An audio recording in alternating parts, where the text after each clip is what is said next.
Shalom, beloved royal priesthood of Yahuwah.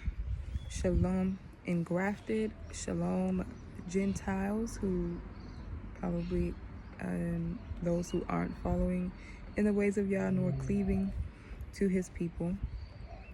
I'm doing a part 2 of my testimony, and just before we begin, just want to introduce myself, and my name is Amunah Yehudith. And I just want to come on here to introduce myself and explain, also just point out certain things what you may have seen in the last video. Just right now, you don't see me wearing a head wrap, and I'll explain why. Also, first and foremost, I want to make the statement and the distinction of my ethnicity being a Hamite. So, if you will, my people come from the Nile Valley, whether it was the Upper Nile or Lower Nile, either way, we're just all up on that area there. That means I am not a bloodline descendant of Yisrael or Israel, nor am I a Shemite, because this brings up the importance of understanding that not all melanated people are Yisrael, that there are Mitzrim, there are other Semitic tribes who are melanated. You know, if you think about melanin in itself, as Indians also have it, there's certain East Asian people who are melanated. But in the sense of how deeply melanated I am, I'm typically modern day terms, I'm from South Sudan, and you'll see a lot of people with deep melanin and dark melanin, such as mine, on the continent and just all along East Africa, to be honest. However, we are not descendants of Yisrael, nor can we be mistaken for it, because we honestly don't look alike. Like, our features indeed are different, and even the range of the melanin is different, though I don't doubt that there are Hebrews who are close to my color, you know, but it's still not the same. So I just wanted to make sure I make that distinction with you all, that there is an understanding here on my social media platforms, that when you see me, you know, as a melanated person, that you don't mistake me or try to confuse me for a bloodline descendant of Yisrael. With that being said, I'll go into why you see me as I am cleaving to the people of Yah. I do fellowship with a ministry. I'm under Reset the Frequency. That is my family tribe that I'm engrafted to and do fellowship with. The Moreh of Reset the Frequency, who I call Abba because he is my spiritual father. His name is Moreh El Hanuk, and he's not only a teacher, but he's a prophet, and he's ordained to do this, to do the ministry work in Yahusha, and he does it with his Asha, the great mother of Yisrael, my beloved mistress, whose house I serve and whose personal handmaid I am.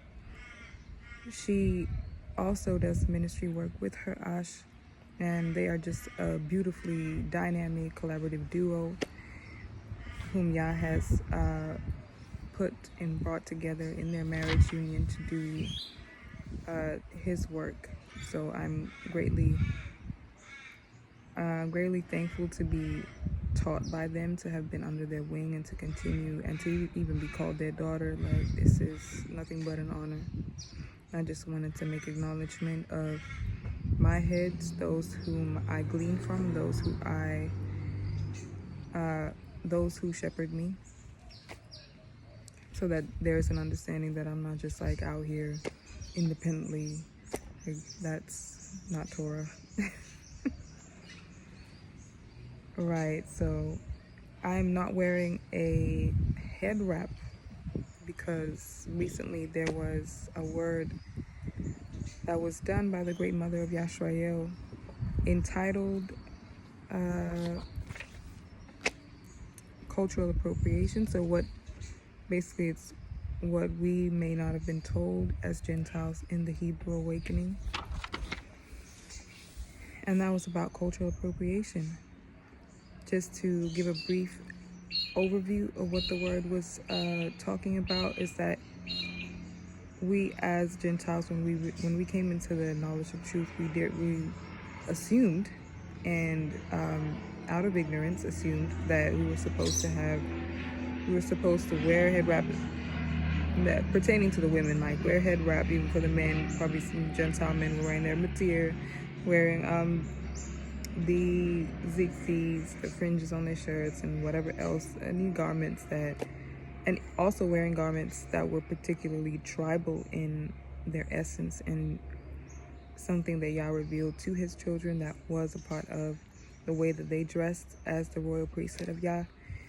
And so this was a word that called us as Gentiles to humble ourselves and to first resonate with how Yah is waking up his people right now with all that they have gone through in their captivity.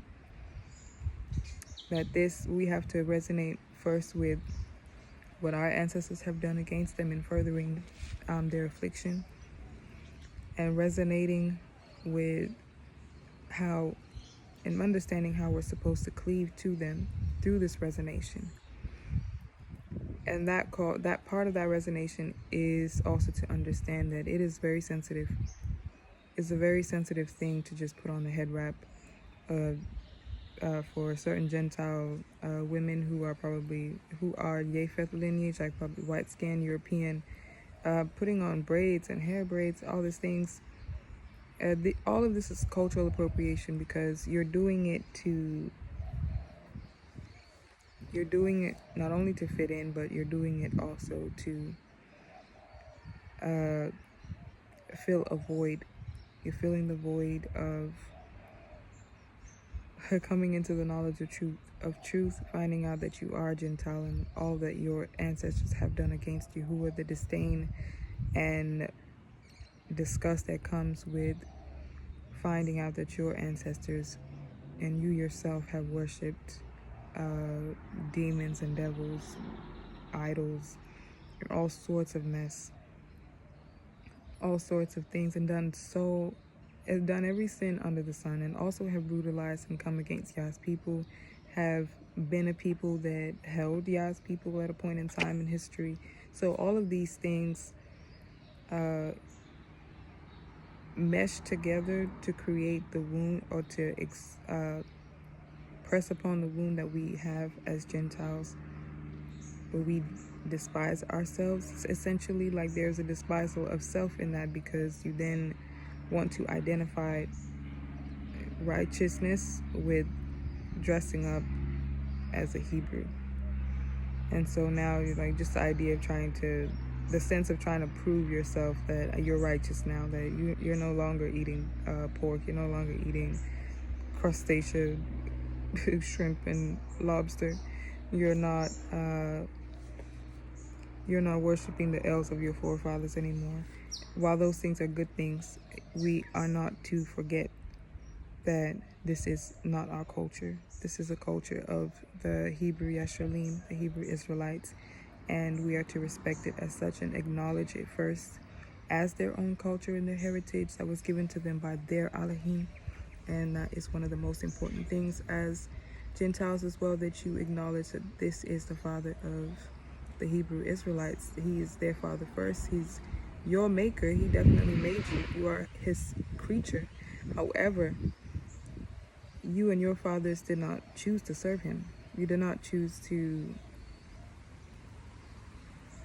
turn away from wickedness, or at least keep yourself from wickedness in the first place. However, Yahuwah always found a people who were serving him and were calling upon him, and that is the Hebrew Israelites. That's why he cut a covenant with them. and gave his name to them, made them, formed them, established them as his people, his royal priesthood. So therefore we learn through them of Yah's ways. That is the order. So, and this is why I'm just going to refer to my notes. When you see me looking down, I'm just looking at my notes. So I do want to mention that the Hamite cultures, the Hamitic cultures, which is like the African tribes that are not Israel, because there's also Shemites who are not Israel.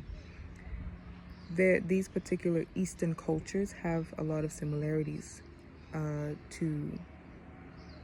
similarities in the sense of like fashion, like how they dress, how they express themselves in clothing and dressing. Not all, of course, but a lot of them have. A lot of them also have a cultural practice of wearing a head wrap, and some wear it out of homage to a religion, and it may have had roots in a religion. So either way, it's best to, when you as a Gentile woman specifically, and even men with the materials, when you come in, definitely I encourage you, if you have not if you haven't come to that point of resonation with Yah's people on that level, to acknowledge that this is their heritage and their ways and their customs, because wearing the head wrap and the material is a custom. Well, the head wrap itself is a custom because it represents the daughters of Zion being under the submission of their their father, and that's Yahweh. It's not a law for you to wear the head wrap, even though it is the most common thing that you see. Therefore, we tend to just copy and mimic it, because we think, again, in the video, in the word that my beloved Amma had brought out with my mother, the great mother of Yashrael spoke that it's like a truth starter pack, where you just, put on these zigzags or material or head wrap fringes and feel like you're a part of something. So with the Hamitic cultures having similarities, there's still a very big difference. There's still a difference. So in my respect in regard to that, that is the reason why I'm currently not wearing the head wrap, because there is a sensitivity in Yashrael being woken up to their heritage and their customs and their ways. So especially in Yahweh, like for them to have served such a long captivity and are still in it, though the captivity is definitely turning, it's still a sensitive time period for Yah's people. And we as Gentiles, if you identify to be one that's cleaving, then you would also be moved, or I believe that you should be moved, to resonate more with Yah's people before you begin engaging in any of their customs that they hold dear to them. They hold dear as something they do unto their El.